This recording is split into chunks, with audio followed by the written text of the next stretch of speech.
सरकार से मांग है एक कैंटीन का व्यवस्था हो बेतिया चंपारण। नमस्कार दोस्तों, मेरा नाम कृष्णा साहू, आप देख रहे हैं कृष्णा ऑलराउंडर न्यूज।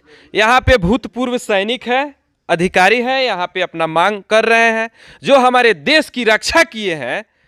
आज वो चंपारण में मांग कर रहे हैं कुछ। आइए हम उनसे बात करते हैं। क्या मांग कर रहे हैं सर? क्या नाम हुआ पहले? I am Subedar major Munna Singh from ESM family welfare organization west Champaran Bettiah. हमारी जो मांग है, आवाज़ है, ये हम DM, CM और PM साहब तक पहुंचाना चाहते हैं, जो कि हमारे पश्चिमी चंपारण में आज तक हमारे पूर्वजों ने नहीं किया। हमारा पश्चिमी चंपारण जो महात्मा गांधी का रणभूमि रहा है, वीरों की भूमि रही है, यहाँ पे हमारे सैनिक जब से देश का संविधान बना 26 जनवरी 1950 से हमारे पश्चिमी चंपारण से तकरीबन हजारों नहीं लाखों में सैनिक आर्मी में गए होंगे, आर्मी, एयरफोर्स, नेवी में गए होंगे और रिटायरमेंट लिए होंगे। और देखा जाए तो बिहार में पश्चिमी चंपारण जिला क्षेत्रफल और एरिया की दृष्टि से सबसे बड़ा है बिहार में। और यहाँ जो government of India ministry of defence का गाइडलाइन है कि हर डिस्ट्रिक्ट में जिला सैनिक बोर्ड होना चाहिए, ECH होना चाहिए, कैंटीन होना चाहिए, सैनिक आराम गृह यानी सैनिक गेस्ट हाउस होना चाहिए। ये चारों पांचों चीज़ों में से कोई नहीं है। सरकार से मांग है एक कैंटीन का व्यवस्था हो बेतिया चंपारण में। जी, दूसरी हम इसके ऊपर भी काम करेंगे कि हम सरकार को यानी भारत सरकार और बिहार सरकार को मदद देने का काम करेंगे। जैसे हम एक सैनिक का फर्ज, धर्म, कर्तव्य यानी ड्यूटी होती है सरहद की रक्षा करना, दूसरी ड्यूटी होती है कि देश के अंदर छोटी मोटी घटनाओं में सरकार की मदद करना, ताकि सरकार अपनी सरकार को सुचारू रूप से चला सके। इसके लिए भी हम मदद करेंगे। हम चाहेंगे पश्चिमी चंपारण में एक फिजिकल ट्रेनिंग इंस्टीट्यूट खोला जाए, ताकि हम पश्चिमी चंपारण के नवयुवक को फिजिकल ट्रेनिंग दे सके। फिजिकल, रिटेन, मेडिकल में हम उनको तैयार करके और आर्मी, एयरफोर्स, नेवी में हम भेज सके। ज़्यादा से ज़्यादा संख्या में हम पश्चिमी चंपारण से नवयुवक को भेजें और वो हमारे जाके हमारे पश्चिमी चंपारण का नाम ऊँचा करे। इसके लिए हमको बिहार में यानी पश्चिमी चंपारण बेतिया में जमीन चाहिए, ताकि हम फिजिकल ट्रेनिंग स्कूल खोल सके और अपने सैनिक का जो कैंटीन है, ECH है, इसको खोल सके और सुचारू रूप से चला सके। सर, आपसे एक क्वेश्चन है। पूर्वी चंपारण में एयरफोर्स अधिकारी आलोक तिवारी जी की निर्मम हत्या कर दिया गया है। आप लोग इतना अधिकारी बैठे हुए हैं, इसमें आप लोग कुछ नहीं बोले हैं, क्यों नहीं बोले हैं? बहुत अच्छा। सबसे पहले मैं आप मीडिया पर्सन, आपको मैं थैंक यू देना चाहूँगा, धन्यवाद देना चाहूँगा कि कम से कम आपके दिमाग में ये बात आई है कि एक सैनिक की निर्मम हत्या कर दी गई है। ये हमारे दिमाग में है और हम अच्छा किया कि आपने क्वेश्चन किया। मैं आपको बता देना चाहता हूँ कि जब हम ये सारी चीज़ों का डिमांड रखेंगे तो हम आज ही इसका SOP बना रहे हैं कि आगे आने वाले भविष्य में हमारे सैनिक के साथ ऐसी दुर्घटना न घटे। इसके लिए हम क्या कर सकते हैं, इसके ऊपर हम विचार विमर्श कर रहे हैं और SOP बना रहे हैं।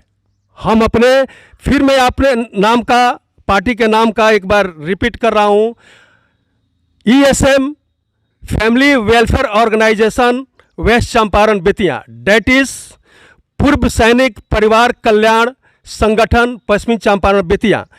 इसका हम एक SOP बनाएंगे कि आने वाले समय में जितने भी लोग हैं, चाहे वो भारत के हो, बिहार के हो, पश्चिमी चंपारण के हो, एक सैनिक को इज्जत देना उनको हम सिखाएंगे। चाहे वो हम प्यार से सिखाएं या अपने यूनिटी की बल पे सिखाएं, हमारा हक है। और हक ऐसा चीज़ है कि बगैर लड़ाई लिए, बगैर लड़ाई लड़े हक नहीं मिलता है। हम ऐसा SOP बनाएंगे ताकि आने वाले समय में ऐसी जो निर्मम हत्या एक वायु रक्षक सैनिक की हुई है, किसी की हिम्मत नहीं पड़ेगी उंगली उठाने की। हत्या तो बहुत दूर की बात है। अपना नाम बताइए। मेरा नाम है हरीशचंद्र राव। आपका क्या मांग है सरकार से? जो हमारे मुन्ना साहब इससे पहले बता चुके हैं कि हमारे जिला के अंदर किसी प्रकार के सैनिकों के लिए सुविधा नहीं है। ये सारे सुविधाएं हमारे लिए उपलब्ध होनी चाहिए। और जो आप हमसे पूछिए हत्या के बारे में, हम लोग उनके घरों तक पहुँचे और उनको जान, लेकिन हम लोग कोई सुनता नहीं है। इसीलिए हम लोग का अपना है कि हम लोग एक संगठन अपना मजबूत करें, अगर नहीं सुनता है तो हम लोग उसको बाई फोर्स भी सुनाने के प्रयास करें। का एक सिपाही हूँ मैं। आप जो अभी थोड़ा मुन्ना जी से जो सवाल किया था कि आप लोग वहाँ गए नहीं, ऐसी बात नहीं है। हमारे संगठन के लोग वहाँ गए थे और परिवार के लगभग सदस्यों से हम लोगों की बात हुई। वहाँ कुछ जाति विशेष के प्रति जाति विशेष की भावना गलत है, जिसके कारण ये घटना घटी थी। आलोक जी हमारे एक कर्मठ कार्यकर्ता थे, हमारे सैनिक, एयरफोर्स के एक वारंट अफसर के रूप में जाने जाते थे। उन सबों के प्रति हम लोगों की भावना जो है, हम लोग चाहेंगे कि उनके बच्चों को भगवान ऐसी शक्ति दे जो इस कठिन घड़ी में उनको शांति मिले। और दूसरी बात, जो ये संगठन की बात जो कर रहे हैं, हम लोग जिसके लिए लड़ रहे हैं, लड़ना चाह रहे हैं, हमारी इच्छा है। और हमें तो ऐसा लग रहा है कि हमारी सरकार जो है नहीं चाहती कि कोई संगठित हो, अलग रह करके ही हमें संगठित न हो, इसलिए भी कुछ काम हो रहा है। या हमारे पूर्व संगठनों का काम जो है उसको कोई पूछने वाला नहीं है। हम कलेक्टर साहब के पास चले जाएं। आप लोग देश की सेवा किए हैं, आप लोग देश की सेवा किए हैं और मांग कर रहे हैं। क्या लगता है कि सरकार आप लोग की मांग को पूरी करेगा? सबसे पहले मैं मुन्ना सिंह, भूतपूर्व भारतीय वायु सैनिक, आप मीडिया वालों को दिल से धन्यवाद देता हूं। और इसके साथ साथ अपने भूतपूर्व सैनिक और कार्यरत सैनिकों को दिल से प्रणाम करता हूं, क्योंकि अगर आज आप सभी, हम सभी सुरक्षित हैं तो सैनिकों की देन है, जो सीमा पर रह के हम सभी की रक्षा कर रहे हैं। और वही रक्षा करते हुए हम लोग रिटायर्ड हुए हैं। और ये सभी जो बैठे हुए हैं यहाँ सभी भूतपूर्व सैनिक हैं। और कहा गया है कि भूतपूर्व सैनिक अगर हैं तो ये पूरे जगह जहाँ भी हैं वहाँ सम्मान के पात्र होते हैं। जहाँ तक आप बात कर रहे थे जो भूतपूर्व सैनिक की जो वहाँ पे निर्मम हत्या की गई है, मैं भी वायुसेना से रिटायर्ड हूँ और हम लोग की ऑलरेडी एक टीम वहाँ गई हुई थी, उनके परिवार से मिली हुई है। और क्या क्या एयरफोर्स में फॉर्मेलिटीज़ है, डिफेंस के क्या क्या फॉर्मेलिटीज़ है, उसको हम लोग सब कुछ करके उनके परिवार को जो भी चीज़ें होंगी हम लोग उनको न्याय दिलाएंगे। एयरफोर्स की तरफ से तो होगा ही, उसके साथ साथ सरकार की तरफ से जितनी चीज़ें होंगी, सरकार को हम लोग चैन से बैठने नहीं देंगे। चाहे वो डीएम हो, प्रशासनिक हो, डीएम हो, एसपी हो या शासन में सरकार हो, उनको हम लोग चैन से बैठने नहीं देंगे जब तक कि उनको न्याय नहीं मिल जाएगा। उनके माननीय मुख्यमंत्री जी अभी तक इस हत्या पे कुछ नहीं बोले हैं। बिल्कुल सही बात है, क्योंकि मुख्यमंत्री जी को ये सब चीज़ों से मतलब ही नहीं है। पता नहीं हो क्या विकास कर रहे हैं, तो अब जो भी हो हम उस पर अभी कटाक्ष नहीं करेंगे, क्योंकि हम लोग भूतपूर्व सैनिक हैं। अभी हम लोग जिस चीज़ के लिए यहाँ बैठे हैं उसके लिए हम लोग अभी चर्चा कर रहे हैं, उस पर हम कटाक्ष नहीं करेंगे। लेकिन जहाँ तक है, और फौजी जाग गए हैं बिहार में, और ये चंपारण से हम सभी हैं, ये हम लोग का जन्म स्थान है और गांधी जी ने यहीं से अपना कर्मभूमि चुना था और अपना काम शुरू किए हुए थे। तो चंपारण की धरती ऐसे ही बहुत पवित्र है और कर्मभूमि है ये। तो हम लोग अब चैन से बैठने नहीं देंगे और यही चंपारण से आवाज़ उठेगी पूरे बिहार और पूरे भारत में आवाज़ जाएगी। और भूतपूर्व सैनिक और कार्यरत सैनिकों के कल्याण के लिए जितने काम होंगे हम लोग अब शुरुआत यहाँ सब कर दिए, यहाँ से बिगुल फूंक चुका है। अब जहाँ तक है सरकार की बात है, मुख्यमंत्री जी की, अब वो कान खोल के सुन लें। अब भूतपूर्व सैनिक जाग गए, उनको अब चैन से बैठने नहीं देंगे। पहली चीज़, जो कार्यरत और भूतपूर्व सैनिकों के कल्याण के लिए बिहार में योजनाएं बनाए।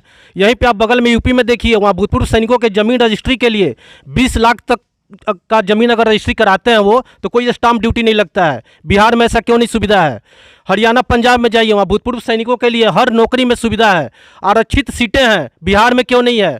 उसके अलावा बिहार विधानसभा में आज तक भूतपूर्व सैनिक एक भी विधायक नहीं गया है। क्यों नहीं गया है?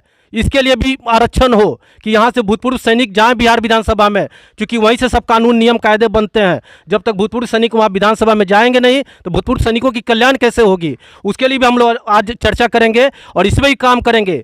मेरे कहने का मतलब ये है कि अब भूतपूर्व सैनिक चंपारण से शुरुआत कर रहे हैं।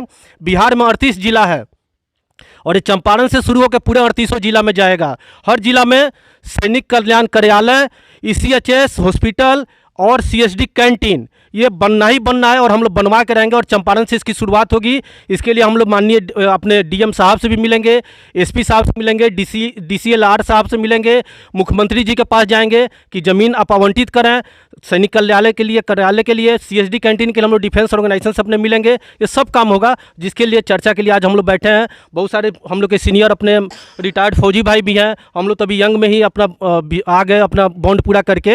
अब हम लोग इस पर चर्चा करेंगे और आगे हम लोग कार्रवाई करेंगे। जय हिंद, जय भारत।